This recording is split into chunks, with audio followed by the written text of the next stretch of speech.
Vayamos entonces al programa. En el programa vemos que ya dimos todos los puntos de la unidad 1 y nos quedó esto. La ley del tiempo, fecha de entrada en vigencia de las leyes no publicadas y retroactividad, artículo 7 del Código Civil Comercial de la Nación y modo de contar los intervalos del derecho. ¿Qué es esto de la ley del tiempo? Si vamos al PowerPoint de la doctora Echeverry, vamos a ver que el fenómeno de la ley y el tiempo está regulado desde el artículo 7 en adelante. Pero ¿a qué hace referencia esta temática de la ley del tiempo? Hace referencia a la entrada en vigencia de la obligatoriedad de la norma, ¿no es cierto? De la norma en sentido formal, es decir, desde que el Congreso sanciona las leyes, ¿cuándo tienen vigencia? Entonces hay que entender, más allá que esto es objeto de estudio del derecho constitucional, que tenemos distintas instancias en una norma, ¿no es cierto? Primero la propuesta del proyecto, que normalmente debe venir del legislador, que es su trabajo o su rol como funcionario en ese caso, de legislar, presentar un proyecto. Por supuesto que el Poder Ejecutivo puede presentar un proyecto o, y eso lo van a dar el derecho constitucional, con cierta cantidad de firmas, también los particulares o las asociaciones pueden presentar proyectos de ley. Eso después va a analizarse en el Congreso, que está compuesto por dos cámaras, senadores y diputados. Los senadores y diputados analizan y dan su media sanción, o sea, su voto por la afirmativa o por la negativa, que vale la mitad porque se necesita de la siguiente Cámara, por eso es media sanción. Con la siguiente Cámara ya se tiene por aprobada la ley. ¿Esa ley aprobada entra en vigencia? No, sino que después tiene que haber otros pasos. Tiene que ir a la revisión de parte de qué órgano, del Ejecutivo, que a nivel nacional va a ser el presidente, a nivel provincial va a ser el gobernador y a nivel municipal va a ser el intendente, ¿no es cierto? Porque así como se someten las leyes nacionales a consideración de la presidencia, se someten las leyes provinciales a consideración de la gobernación y se someten las ordenanzas municipales a consideración de la intendencia, porque son las tres dimensiones del Estado, ¿no es cierto? Entonces, ¿va esa ley aprobada? ¿Que significa que está aprobada, que entra en vigencia? No, sino que tiene el visto bueno del Poder Legislativo.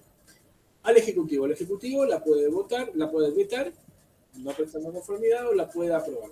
Si la aprueba el Ejecutivo, ¿ya entra en vigencia? No. Significa que se da el acto de promulgación. ¿Por qué está promulgada, entra en vigencia? No, porque tiene que darse el otro paso, que es la publicación en el boletín oficial. ¿Y entra en vigencia? No, porque ahí vamos al principal elemento clave para entender el fenómeno de la ley del tiempo, el artículo 7, que es que las leyes dicen cuándo entran en vigencia, y ese es el principio general. Y si la ley nada dice para cuándo entra en vigencia lo octavo. Entonces, esa es la esencia de esto. Entonces, por ahí parece ser que, y ahora sí vamos a leer el artículo 7 y 8, vamos a tocar en esta parte final de la filmina,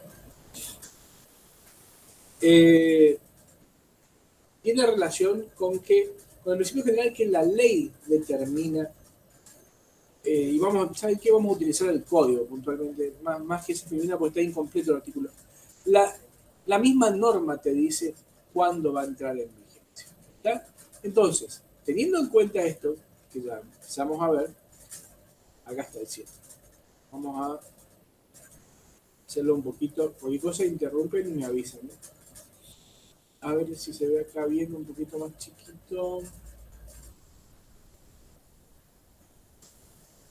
Artículo 7. Ojo, el artículo 7 de el código, ¿no es cierto? No de la ley en sí, en su primera parte. Muy bien. Cuando veamos el artículo 7, que lo vamos a leer a continuación, vamos a ver que existen tres grandes fenómenos por este principio general de que la ley determina la entrada en vigencia respecto de la ley en el tiempo. Son el fenómeno de la irretroactividad, de la retroactividad y de la ultraactividad de la ley. Entonces, el principio general es que las normas regulan o rigen para las relaciones jurídicas posteriores al momento de su publicación o su entrada o su aprobación y publicación.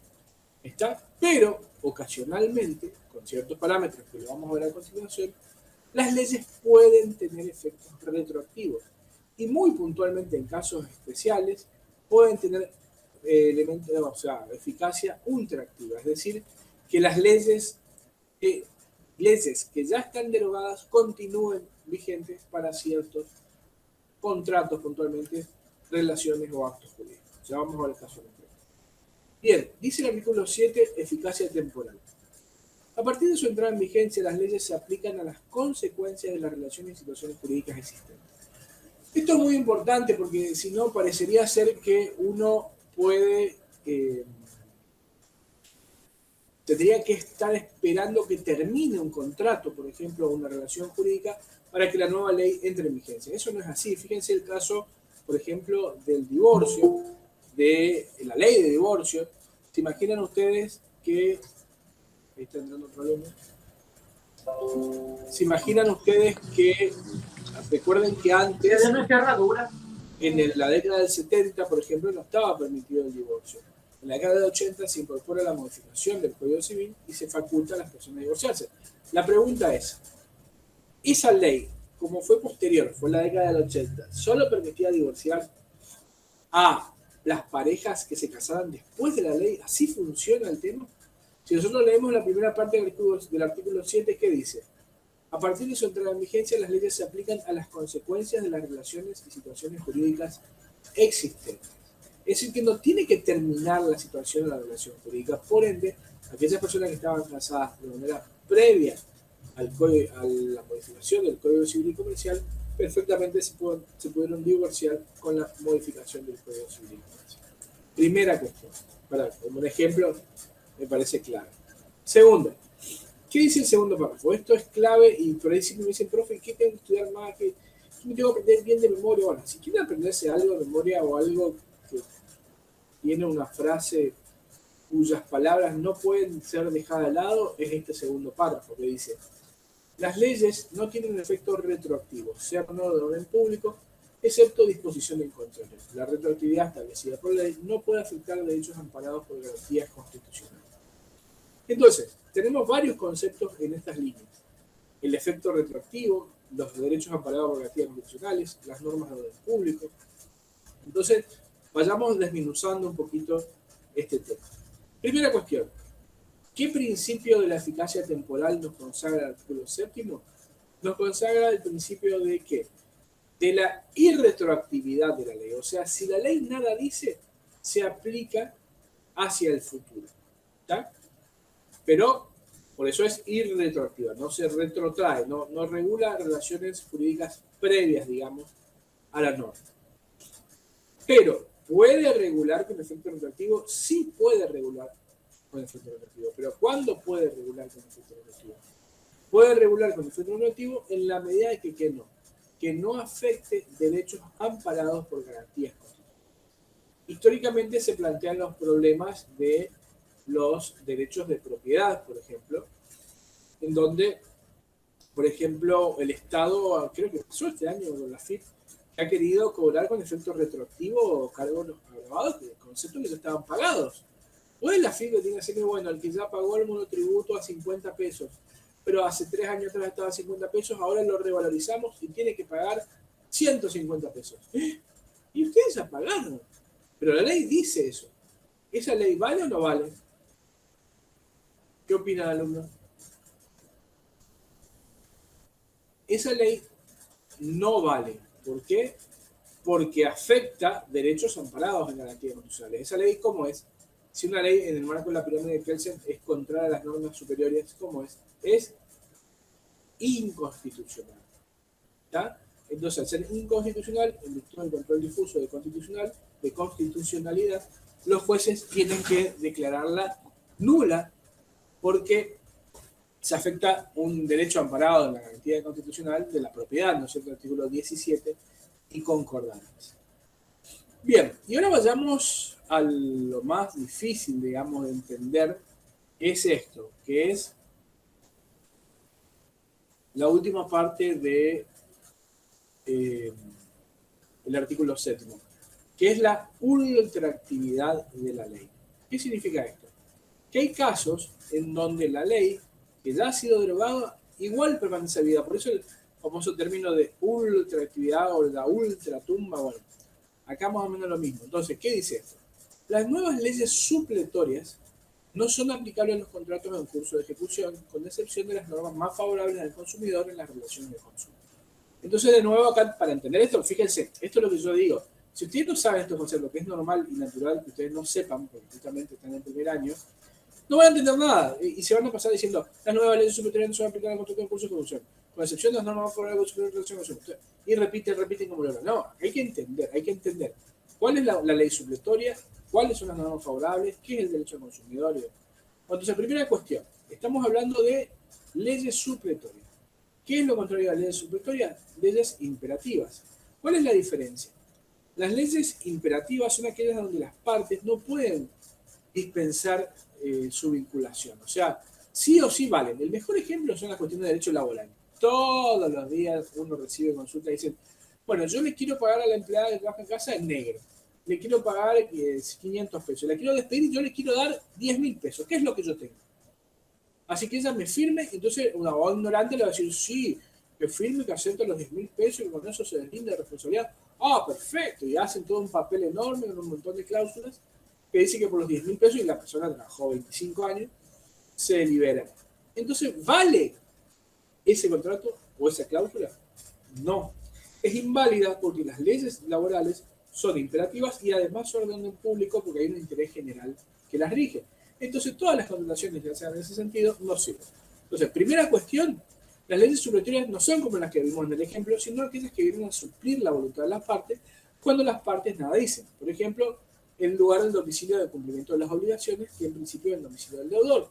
Entonces, ¿se puede poner que el cumplimiento de la obligación sea en un domicilio constituido? Por supuesto, lo más común que hay. ¿Se puede poner que el domicilio sea el del acreedor? Por supuesto. Y si nada dice, bueno, el código supletoriamente indica que el domicilio del deudor va a ser el lugar de cumplimiento de la obligación. ¿Está? Entonces, ¿por qué? Porque es una ley supletoria. Ahora que entendimos la diferencia entre las leyes supletorias y las leyes imperativas, vayamos de lleno a ver qué es esto de la ultraactividad. Entonces, dice, las nuevas leyes supletorias no son aplicables a los contratos en curso de ejecución. Bueno, primera cuestión, ya no estamos hablando de situaciones jurídicas o relaciones jurídicas en general, sino contratos. Ya Civil 3 sería, ya estamos hablando del caso concreto de la existencia de un contrato.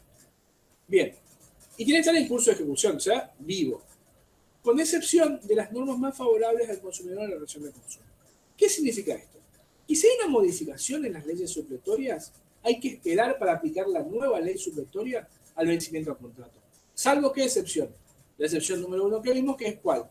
Que si hay una modificación a la norma, y esa norma es en beneficio del consumidor, esa modificación sí se aplica, se deroga, se modifica la vieja norma supletoria y entra en vigencia aún a los efectos del contrato en curso de ejecución. ¿Está? Ese es el fenómeno de la ultraactividad de la ley. Bien. Ahora vayamos a un articulito sencillito, pero que siempre me tomó el tiempo de leerlo, porque hace a las preguntas del parcial y se vincula muchísimo y se pregunta muchísimo, y si uno no sabe dónde está, puede salir mal. Fíjense que dice fecha de entrada en vigencia, la retroactividad, artículo 7, modo de contar los intervalos del derecho. Esto del modo de contar los intervalos del derecho, que antes estaban en 2 artículos de los títulos preliminares del viejo Código de Vélez, ahora está en este artículo 6 del Código Civil y Comercial. Esto es el modo de contar los intervalos del derecho. Y esto, si bien es una cosa muy sencilla, y es tal vez cuestión de leerla, es a su vez tremendamente útil y de aplicación cotidiana y que se da siempre. Dice el artículo 6, modo de contar los intervalos del derecho. El modo de contar los intervalos del derecho es el siguiente.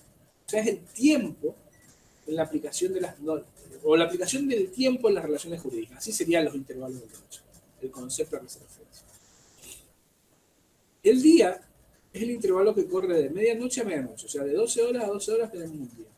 En los plazos fijados en días, a contar a uno determinado, queda este excluido del cómputo, el cual debe empezar al siguiente. Los plazos de meses o años se computan de fecha a fecha. ¿Está? Entonces, si es de meses a meses, es del 13 de octubre al 13 de marzo.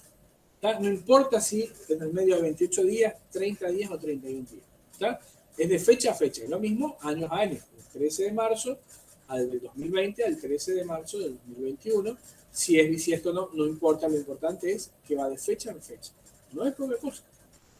Cuando en el mes del vencimiento no hubiera día equivalente al inicio del cómputo, se entiende que el plazo expira el último día de ese mes.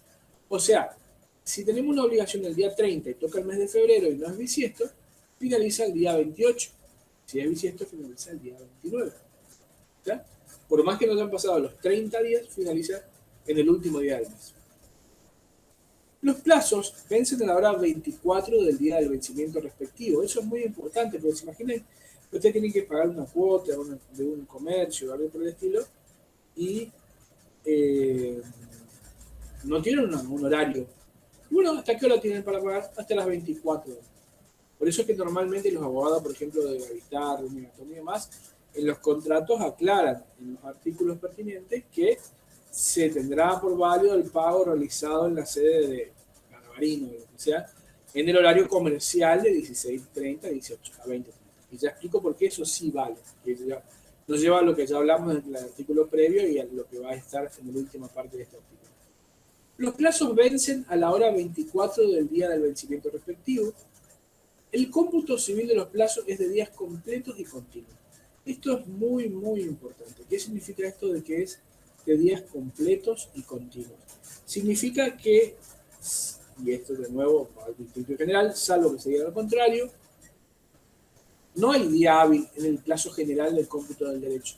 Es corrido, completo y continuo de lunes a lunes, salvo que se diga lo contrario. Y no se excluyen los días inhábiles o no laborales. Esto se entiende que son los días corridos. En los plazos fijados en horas, a contar desde una hora determinada, queda esta excluida del cómputo, el cual debe empezar desde la hora siguiente. Esto es un principio que se receptúa también en el Código de Procedimiento, en donde la inmediata hora hábil posterior es la inmediata que viene después de la hora de constitución en mora, ¿no es cierto? En los plazos fijados en horas, a contar desde una hora determinada, queda esta excluida del cómputo, el cual debe comenzar desde la hora siguiente. Y esto es tal vez de lo más importante que vemos en el artículo 6, que entra muchísimo en el parcial y es re fácil. Lo importante es que sepan dónde está el artículo 6. Las leyes o las partes pueden disponer que el cómputo se efectúe de otro modo. ¿Qué significa? ¿Cómo es ese artículo 6? ¿Este artículo 6 es imperativo o es supletorio? A ver qué opinan, alumnos. ¿Las partes pueden ir en contra de este artículo o no? Decir lo contrario. Decir que, por ejemplo, una obligación vence a las 8 de la noche cuando cierra el negocio. ¿Qué opinan? Por supuesto que sí, porque este artículo 6 es el mejor ejemplo de una norma que tiene carácter supletorio, que viene a resguardar a la relación jurídica en los plazos y en los tiempos, cuando las partes no indican otra manera de contar los intervalos del derecho. Pero las partes, que es lo que suele hacerse cuando hay pagos en cuotas y demás, disponen fechas y disponen horas que pueden ser distintos a esto. Y eso no es ilegal y está totalmente permitido porque este artículo 6 tiene carácter supletorio. Bien. ¿Alguna pregunta hasta acá, Mariano y Berenice? Quería preguntarle. Bien, pregunte. ¿Una ley puede contrariar? No, profe, yo nada. Bueno, a ver, Mariano, sí, decimos Mariano. ¿Una ley puede contrariar a otra en una misma constitución, o sea, en la misma constitución? A ver, la Constitución está arriba de todas las leyes. Y vos decís que abajo están dos leyes que se contrarían entre sí, o que las dos leyes contrarían la Constitución. Eso es lo que quiero saber. No, quería saber si, por ejemplo, una ley en la Constitución Nacional, al ser ley, se debería cumplir, pero al cumplirlo se estaría, o sea, contrariando con otra ley. ¿Eso no podría pasar?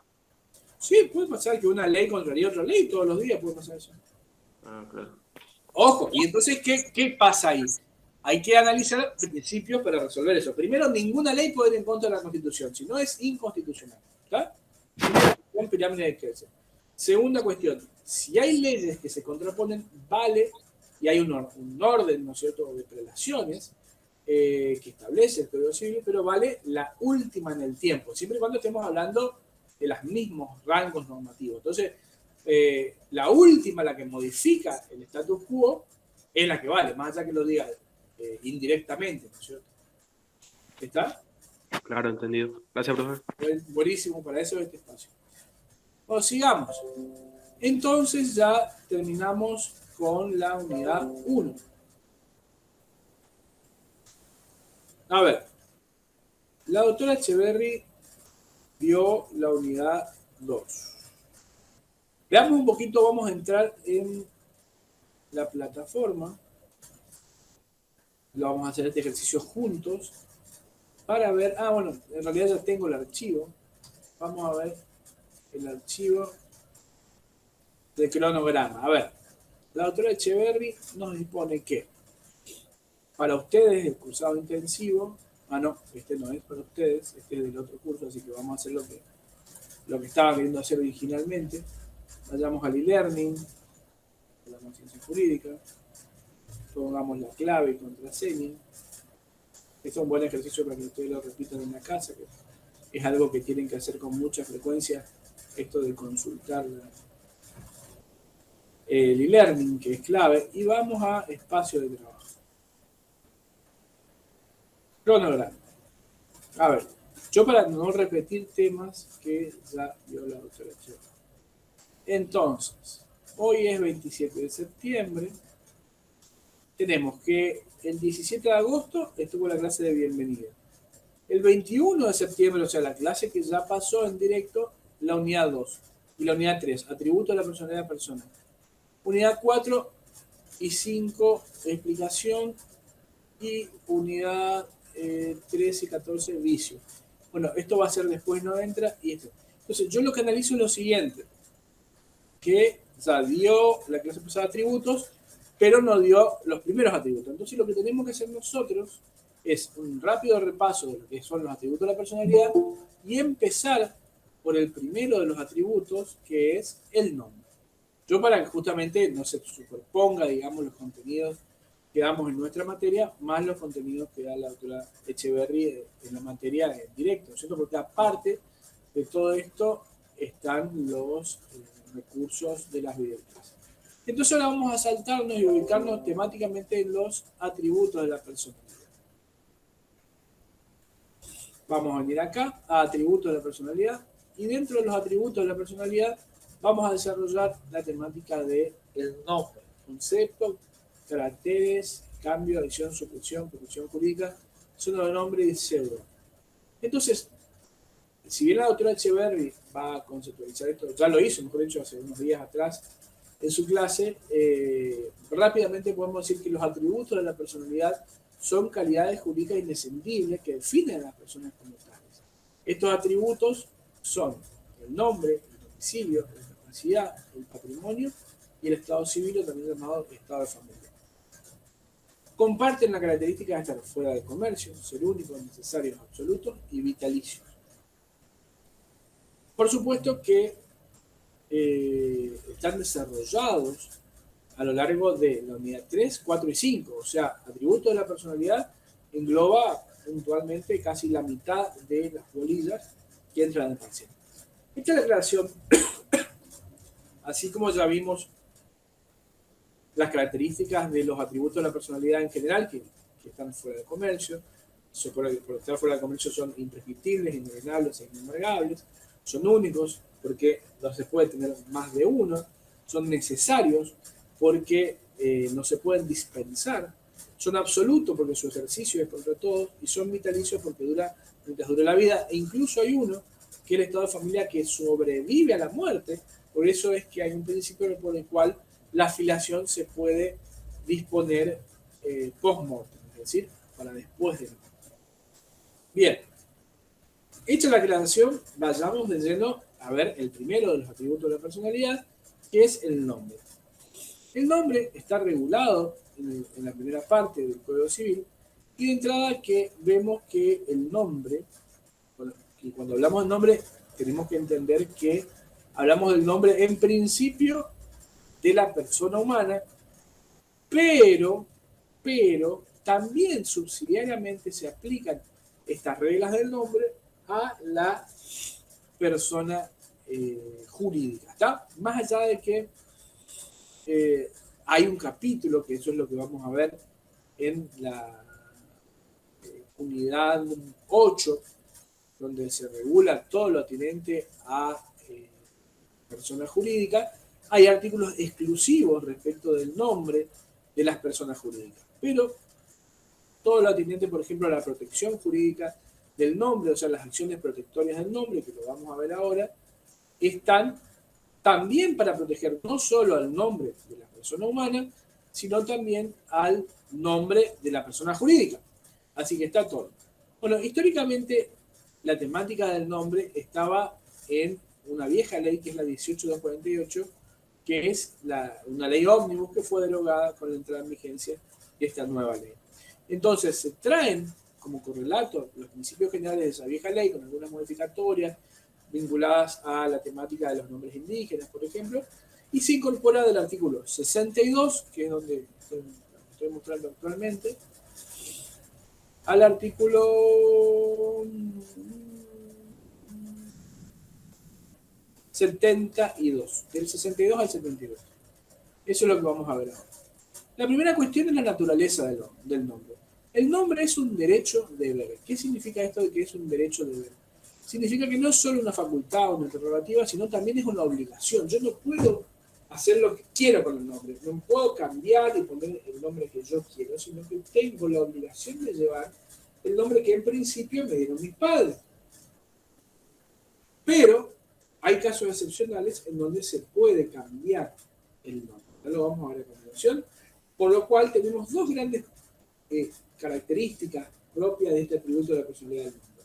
El hecho de que sea un derecho y un deber al mismo tiempo, y la inmutabilidad, que no se puede cambiar el nombre. Yo no puedo decir, yo no cambio. Ustedes me dirán, sí, pero las personas que tienen cambio de género pueden cambiar el DNI porque se llaman personas, sí, pues se puede.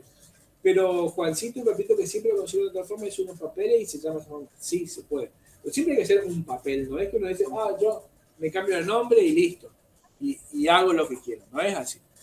Bien, hecha la aclaración, sigamos avanzando con el tema. Bien, sigamos con los artículos. La persona humana tiene el derecho y el deber de usar el prenombre y apellido que le corresponde. El prenombre es el viejo y querido nombre de pila, que venía del concepto de pila bautismal, de la pila donde se lo bautizaba al niño y ahí te ponía el nombre. Ese es el prenombre. Juan Pedro Gutiérrez. Juan Pedro es el prenombre y Gutiérrez es el apellido. Bueno, se puede poner cualquier prenombre, o sea, cualquier nombre de pila a los niños. No, hay reglas que hacen a qué se puede poner como nombre de una persona y cuál no. Esto no se ve en el parcial, así que es importante que lo repasemos y para la vida misma. La elección del prenombre está sujeta a las siguientes reglas. Primero, ¿quién pone el nombre de pila o el prenombre? Corresponde a los padres o a las personas a quienes ellos den su autorización para tal fin. Entonces, primero los padres. No quienes autoricen los padres. A falta o impedimento de uno de los padres, corresponde la elección o dar la autorización al otro. O sea, si uno está internado, por ejemplo, le da la autorización al otro. En defecto de estos, debe hacerse por los guardadores, que pueden ser los abuelos o los tíos, el Ministerio Público o el funcionario del registro de capacidad de las personas. Pero alguien les pone el nombre a la criatura. ¿Qué cantidad de prenombres puedo tener? No pueden inscribirse más de 3 prenombres. Apellidos como prenombres, primeros prenombres idénticos a los primeros prenombres de hermanos vivos. Tampoco pueden inscribirse prenombres en clara. Entonces, no se pueden llamar igual las personas de una familia, porque justamente el nombre es un elemento que te sirve para determinar tu ubicación dentro de tu familia, porque van a compartir el mismo apellido. Y el apellido viene a identificar al sujeto en la célula básica, que es la familia, dentro de la sociedad. Por eso, históricamente, históricamente estaba la temática de que la persona era del lugar. Por eso Jesús de Nazaret, y siempre se agregaba al lugar donde venía al prenombre. Después, muchas veces lugares se transformaron en los apellidos de las personas. Bueno, no pueden inscribirse nombres extravagantes, pueden inscribirse nombres aborígenes o de orígenes autóctonos y latinoamericanos. Esto es un principio de hace muchos años. ¿Qué pasa con el apellido de los hijos? El hijo matrimonial lleva el primer apellido de alguno de los cónyuges. Fíjense cómo está abierta la jugada, porque ustedes miran, pero no es que se lleva el apellido del papá. Históricamente, durante muchísimos años, siempre se llevó el apellido del padre.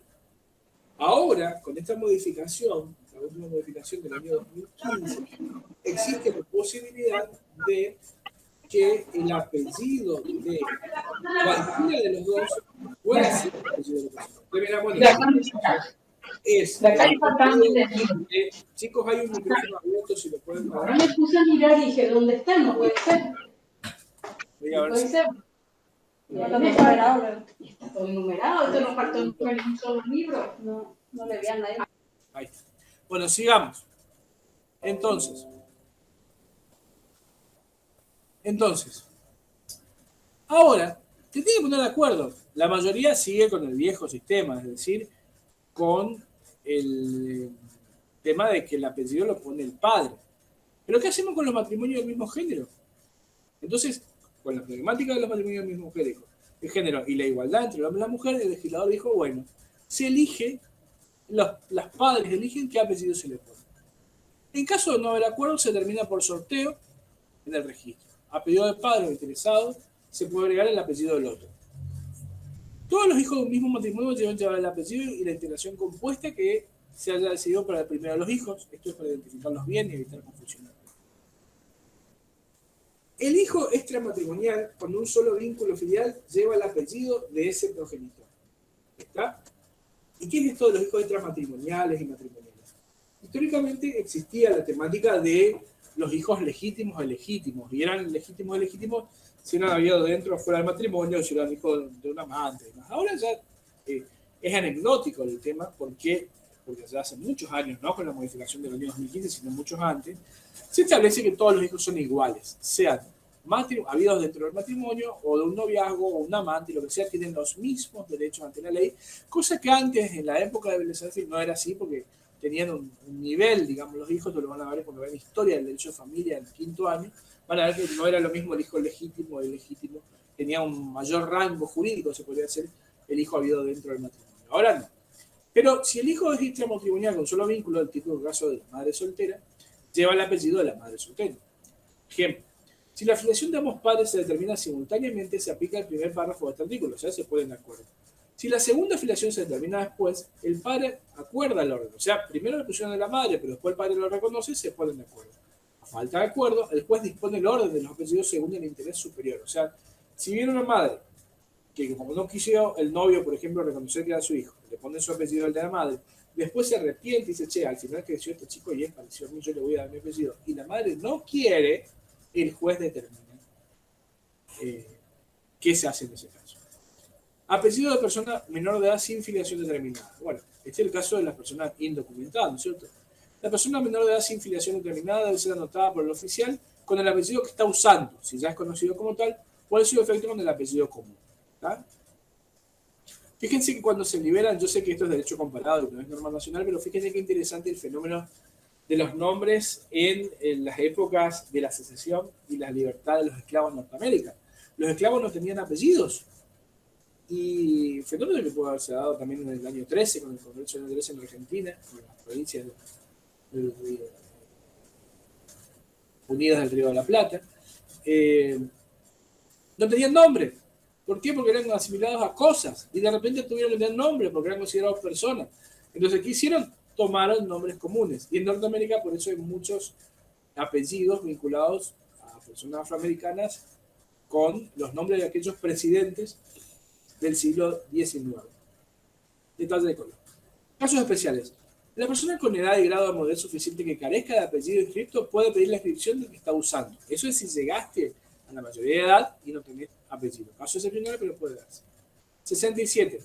Cualquiera de los cónyuges, escuchen bien esto, puede optar por usar el apellido del otro con la preposición de o sin ella. O sea, puede ser Juana Pérez de Fernández.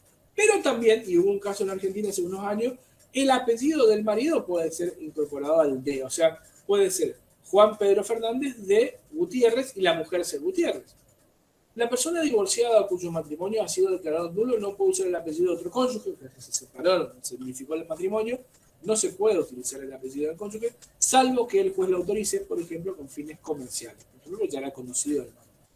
El cónyuge viudo puede seguir usando el apellido del otro cónyuge mientras no contraiga nuevas nupcias, ni constituya unión convivencial, que es totalmente lógico.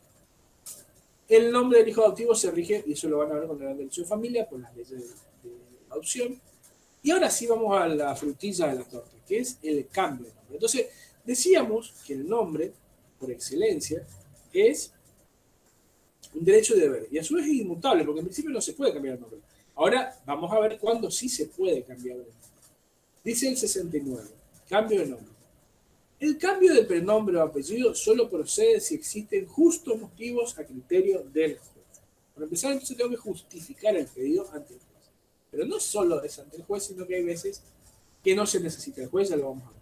Se considera justo motivo de acuerdo a las particularidades del caso, entre otros al seudónimo, cuando hubiese adquirido notoriedad, por ejemplo, Mirta Legrand es un seudónimo, la raigambre cultural, étnica o religiosa, o sea, porque es un nombre religioso y querido, entonces lo quiere poner, la afectación de la personalidad de la persona interesada, cualquiera sea su causa, siempre que se encuentre acreditada. Hubieron casos de hijos de delincuentes muy famosos que se llamaban como los padres, entonces los hijos quisieron cambiarse el nombre. Se consideran justos motivos y no requieren intervención judicial, y esto es muy importante, el cambio de prenombre por razón de identidad de género. Esa era la gran cuestión donde vos no tenés que ir a un juez.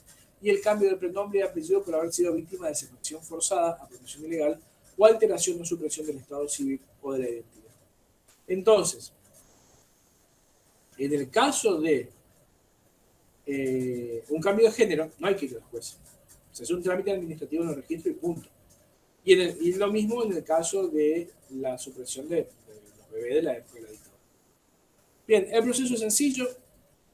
Debe tramitarse por el profesor más abreviado, o sea, seguramente sumarísimo, local, con intervención siempre que haya menores o incapaces, va a intervenir el Ministerio Público. El pedido debe publicarse en diario oficial una vez por mes, en el lapso de 2 meses. Puede formularse oposición dentro de los 15 días desde la última publicación. La oposición va a ser de quien, por ejemplo, se está apropiando del nombre. Debe requerirse información sobre medidas precautorias existentes respecto del interesado. ¿Qué son estas medidas precautorias? Son medidas cautelares económicas, ¿no es cierto?, para hacerse de los bienes de esa persona en el marco del principio general de que los bienes del deudor son una garantía común de los acreedores. Si ustedes son un deudor, no tiene un montón de acreedores y se cambia el nombre y desaparecen la deuda, son campeones. Por eso es que hay que ver la existencia de medidas cautelares. Puede formularse oposición entre los 15 días hábiles contados en la última publicación.